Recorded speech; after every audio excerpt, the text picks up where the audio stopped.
हम लोग जो अब स्टोरी पढ़ेंगे, ये स्टोरी है द लीडर ऑफ मैन, यानी लोगों का नेता। और ये 11th क्लास का है, यानी 11वीं क्लास का है और बिहार बोर्ड का है। तो आप लोग देख सकते हैं इसमें कहानी है और अच्छी कहानी है। हम लोग अब इस कहानी को पढ़ेंगे और आप लोग इस वीडियो को आराम से देखिए और समझिए। द लीडर ऑफ मैन, लोगों का नेता, ये किनके द्वारा लिखा हुआ है? लिखा हुआ है सिद्धार्थ चौधरी। तो सिद्धार्थ चौधरी के द्वारा लिखा हुआ है लीडर ऑफ मैन, लोगों का नेता।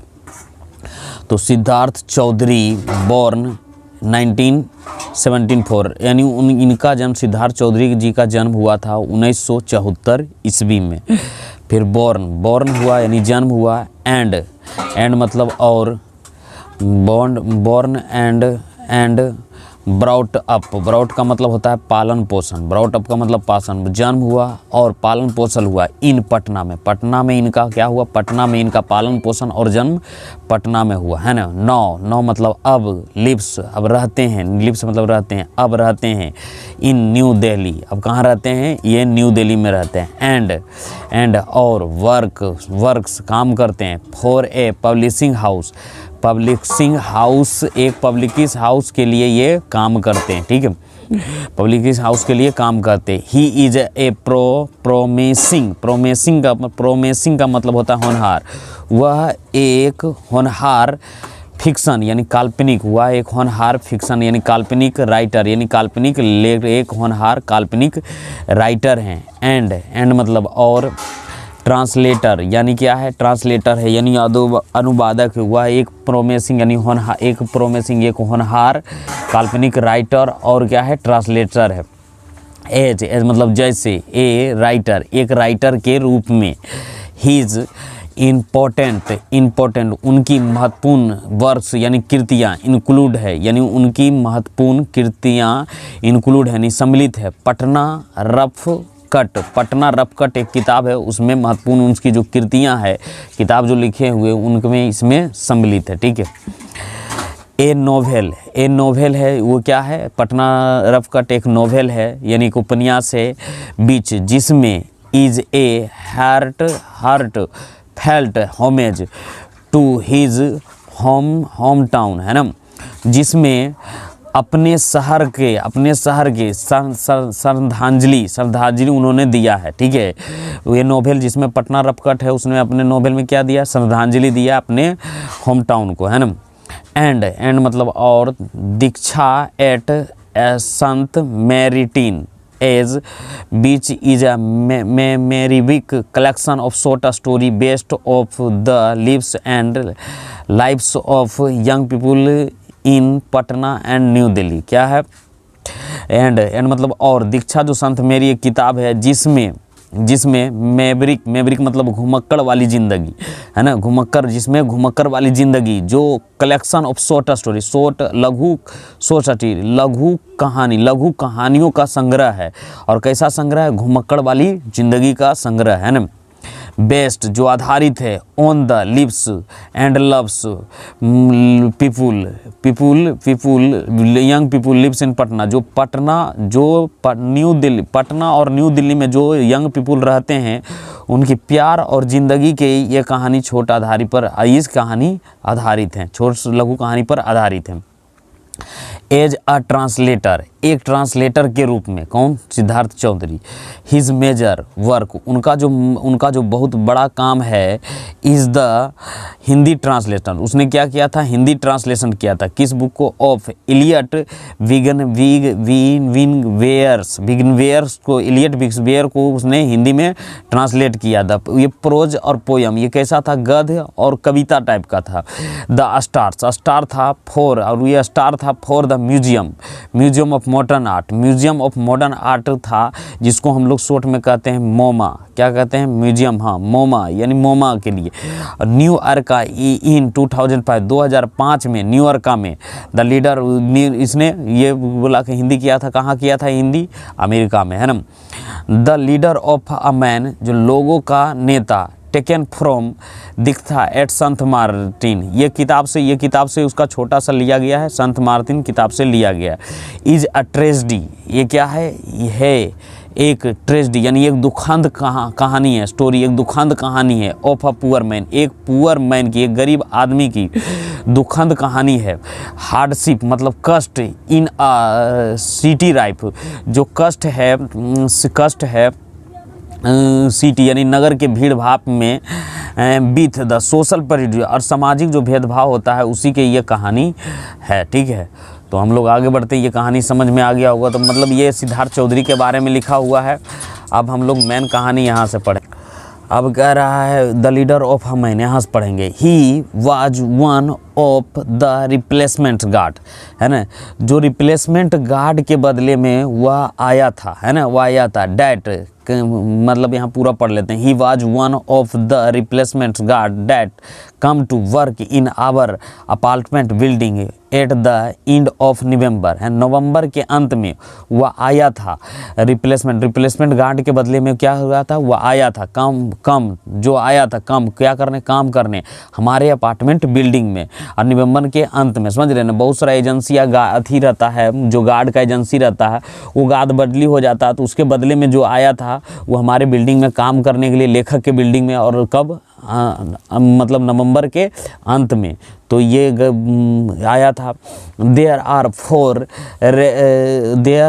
Four guards in the residence at all the times, हर समय रेसिडेंस मतलब निवास स्थान में कितने गार्ड रहा करते थे? 4 गार्ड रहा करते थे। ठीक है, हर समय वहाँ 4 गार्ड रहा करते थे।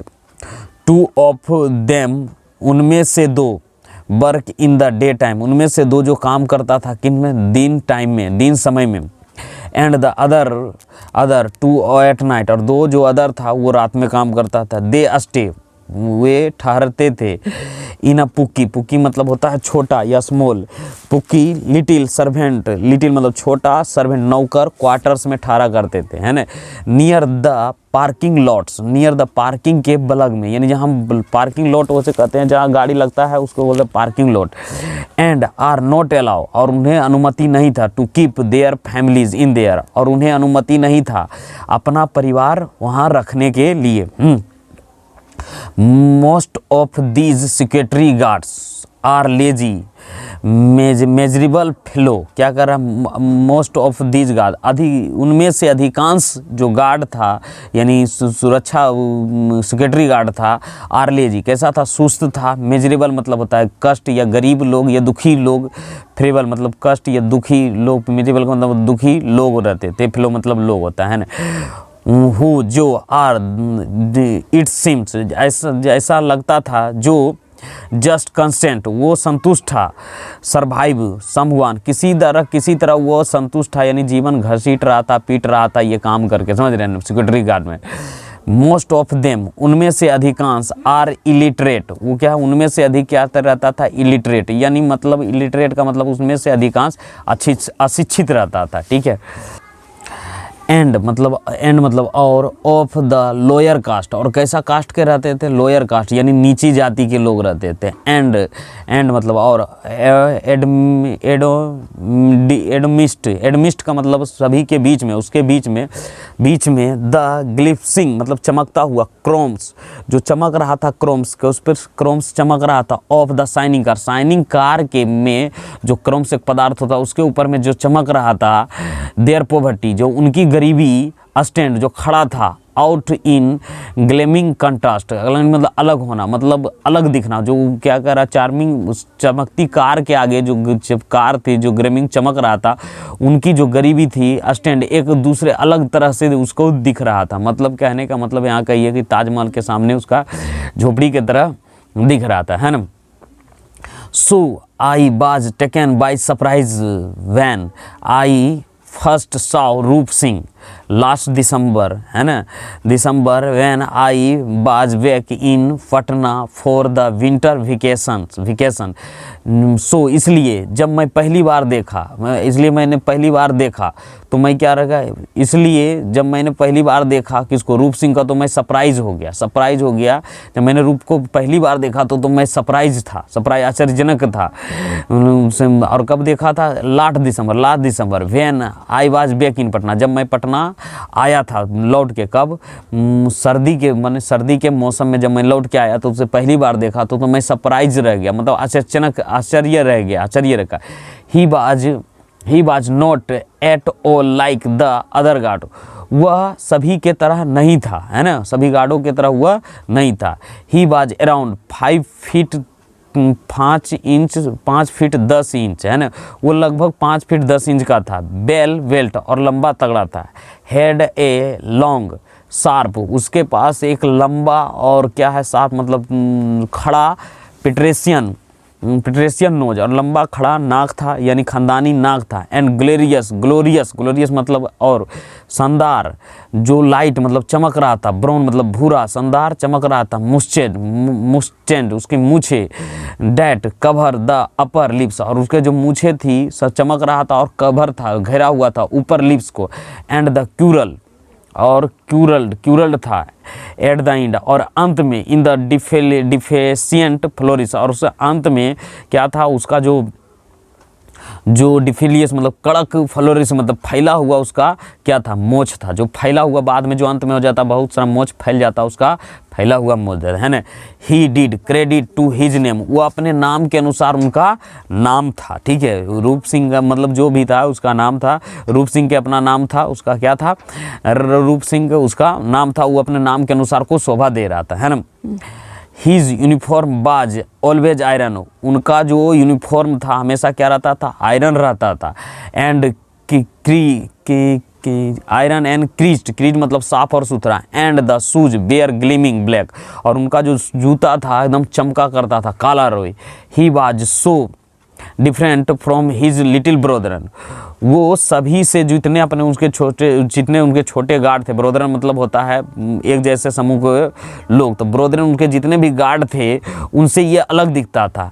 और इन मिसमैच यूनिफॉर्म, और उनका जो गार्ड का दूसरा गार्ड का था मिसमैच यूनिफॉर्म पहनता था। एंड डस्ट ब्राउन कैट्स, और उनका जो जूता जो लोगों का जूता था उनके दोस्तों का डस्ट से भरा था, ब्राउन था मतलब भूरा था। एंड कैट्स मतलब जूता भरा। That he was actually A revelation in the true sense of the world, जो रूप सिंह था वास्तव में वो ऐसा लगता था कि दुनिया के लिए ट्रू, सच्चे अर्थ में वो दुनिया के लिए क्या है, रहस्यमय है, रिवेलेशन है, सच मतलब क्या है रिवेलेशन मतलब वो रहस्यमय है ना।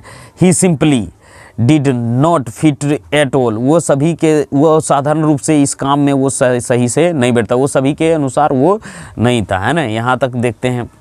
So the first time I saw him, इसलिए सो मतलब इसलिए मैंने उसे पहली बार देखा, उसे देखा।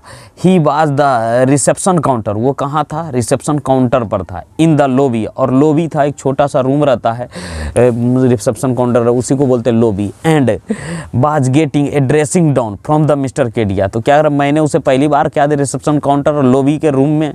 And the was getting dressing down, उसे क्या करा था मिस्टर केडिया के द्वारा उसे क्या करा, डांटा जा रहा था, लताड़ा जा रहा था, है ना। डांटा लताड़ना समझ रहे हैं, नताड़ा जा रहा था, यह डांटा जा रहा था, मिस्टर केडिया के द्वारा उसे डांटा जा रहा था, लताड़ा जा रहा था, ठीक है। तो डांट रहा था मिस्टर केडिया के द्वारा। Mr Kedia lives right across from flat number 9, क्या कह रहा है, मिस्टर जो केडिया वो रहा करता था, कितना नंबर कह रहा मिस्टर केडिया रहा करता था, राइट मतलब सीधे, एक्रॉस आवर फ्लैट, लेखक के फ्लैट के सीधे रहा करता था, flat number 9। And he is late 30, लगभग उसका उम्र क्या था, 30 साल का था। He has sundry business, sundry का मतलब होता है अलग अलग तरह के बिजनेस, उसके बिजनेस अलग अलग बिजनेसों में उसके क्या था, इंटरेस्ट यानी रुचि था। And he is repeated to his fairly rich, उनकी जो इज्जत थी, क्या थी उनकी इज्जत, जो मिस्टर केडिया का इज्जत है, धन के कारण उनका इज्जत था, है ना। He has too stupid arrogance. वो क्या था, एक स्टूपिड, मतलब स्टूपिड का मतलब होता है मूर्ख, एरोगेंस मतलब अहंकार था उसके पास एक मूर्ख वाली अहंकार था। डैट जो कम्स जो आया था, विथ द इट क्या होता है, उसके धन दौलत से आया था। एंड और ही बियर इट, और उसे क्या करता था, धन की वजह से उसे पहन कर चलता था। ऑन हिज फेस, और वो अपने चेहरे पर पहन कर चलता था। With the same sense of pride, और इस पर क्या होता, वो घमंड करता था, मतलब उसको घमंड, उसी बात के लिए उसको घमंड था। एज द हिडिकिसियस चेकी गोल्ड, और उसके पास हिडिकिसियस चेकी गोल्ड था, वॉच गोल्ड था, मतलब गोल्ड चेकी वॉच घड़ी था। ऑन हिज लेफ्ट बरिस्ट, और वो अपने क्या है, लेफ्ट यानी बाएं हाथ में पहनता था। एंड द मेट्रोला सेल फोन, और उसके पास मेट्रोला सेल फोन था। On his right lips, right जेब में उसका क्या था, मेट्रोला का सेल फोन था, नहीं फोन था। ही हैज़ शॉर्ट, वह एकदम छोटा था। एंड स्टोकी का मतलब था नाटा गठीला, और नाटा गठीला। एंड गोइंग ब्लड, अब वो गंजा होने जा रहा था, है ना। हीज फेस हैज स्टार्टेड, उसका जो चेहरा अब शुरू कर दिया था। ब्लोस्ट मतलब फूलना। फ्रॉम द एक्सेस, ज़्यादा क्या है, ज़्यादा स्ट्रोथ बियर, ज़्यादा बियर पीने के कारण उसका चेहरा क्या हो रहा था, अब फूलना स्टार्ट कर दिया था। उस तरीके के आदमी था, है ना। अब यहाँ से पढ़ते हैं तो ही इज़ काइंड, वह इस प्रकार के आदमी, he is kind of on the max, क्या कर रहा, वह इस प्रकार का आदमी था कि कोई चीज़ बनता और उसको खरीदने के लिए क्या रहता है, रेडी टू टेक। उसे क्या कर रहा था, कोई चीज़ हुई, वह इस प्रकार का आदमी था, कोई चीज़ बनता मार्केट में वो हमेशा रेडी तैयार रहता लेने के लिए, समझ रहे हैं, हमेशा तैयार रहता है। अपवार्डली ऊपर की ओर, मोबाइल मतलब गतिशील, ऊपर की ओर गतिशील। इंटरप्राइजिंग मैन, वो क्या था, ऊपर की ओर और मोबाइल चलनशील और उद्यमी व्यक्ति था, ठीक है, उद्यमी व्यक्ति था। ऊपर की ओर मोबाइल गतिशील और इंटरप्राइजिंग मैन था, उद्यमी व्यक्ति था। हुम, जिसे बी आर होवरिंग, जिसे हम लोग देखा करते हैं, हम क्या अराउंड, चारों ओर हम लोग देखा करते हैं। प्रोपरी, चारों ओर घूरते हुए। आवर लिप्स, हमारे ज़िंदगी में ऐसे लोग हमारे चारों ओर घूरते देखते हैं। विथ अलार्मिंग, और क्या है अलार्मिंग मतलब चिंताजनक। एलार्सिटी और किलार्सिटी फुर्तीली से, चिंताजनक और फुर्तीली से क्या कर रहा है, ऐसे लोग जिसे हम लोग अपने होबरी मतलब चारों ओर अपनी ज़िंदगी में घूरते हुए देखते हैं, और कैसे, चिंताजनक और एलार्सिटी और फुर्तीला से। बट देन, तब मैंने गैस किया, मैंने अनुमान लगाया कि it is the positive thinking, ये तो अच्छी बात है कि इंसान चिंता रहता है और क्या करता, फुर्तीला रहता है अपने काम में, और ऐसे लोग हमारे ज़िंदगी में घूरते रहता है। तो ये तो अच्छी बात है कि वो अपना काम के लिए इधर से उधर घूरता रहता है। यहाँ तक ठीक है, आगे बढ़ते हैं। Kedia is the consumer, Kedia जो पूर्ण मतलब एकदम परम उपभोगी, क्या है, परम उपभोगी, क्या है, कैडिया जो पूर्ण कंज्यूमर था, मतलब परम उपभोगी कंज्यूमर था, ठीक है। परम मतलब पूर्ण होता, कंज्यूमेट मतलब पूर्ण, क्या ऐसा, कैडिया जो पूर्ण कंज्यूमर उपभोगी था, मतलब कोई चीज़ को एकदम पूर्ण तरह से उपयोग करता था, उपभोगता था। A true child of his time, अपने समय के वह एक सच्चा बच्चा था, मतलब जैसे बच्चा के लिए जो चीज़ मार्केट में आता तो चाहिए, उसी तरीके से ये अपने समय का एक सच्चा बच्चा था, है ना। He has to buy things randomly का मतलब होता है बिना कारण या नियमितता। कह रहा वह बिना कारण के चीज़ों खरीदा करता था। टू लिव, जिंदा रहने के लिए बिना कारण वो खरीदा था। टू